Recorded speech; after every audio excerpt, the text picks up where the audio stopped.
ممنتو یه جوون با حال و با استعداد بود. کارش تدوین ویدیو بود. با کامپیوترش جادو میکرد. میکس، کات، افکت، همه چی رو خوب بلد بود. از صبح تا شب پای سیستم بود.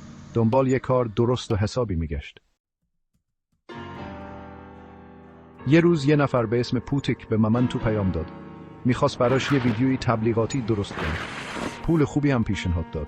ممنتو خیلی خوشحال شد.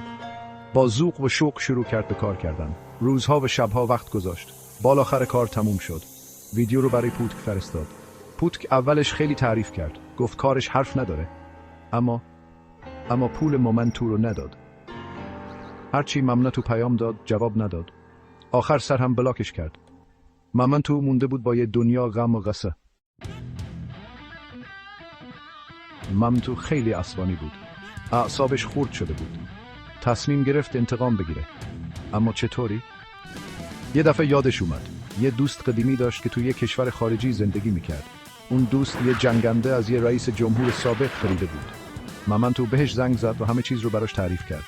دوستش دلش سوخت و قبول کرد که کمکش کنه. چند روز بعد جنگنده از راه رسید. ممنتو سوار شد و به سمت خونه پوتک پرواز کرد. خونه پوتک رو از بالا پیدا کرد. با دقت نشونه گرفت و بوم! خونه پوتک با خاک یکسان شد. تمام محله به لرزه افتاد. ممنتو با دیدن این صحنه شوکه شده بود. انتظار همچین چیزی رو نداشت. یه دفعه پشیمون شد. اما دیگه دیر شده بود. خونه پوتک نابود شده بود. خودش هم معلوم نبود زنده مونده یا نه. ممنتو با خودش فکر کرد که چه اشتباه بزرگی کرده. انتقام هیچ وقت جواب خوبی نیست. حالا باید تاوانکارش رو پس میداد.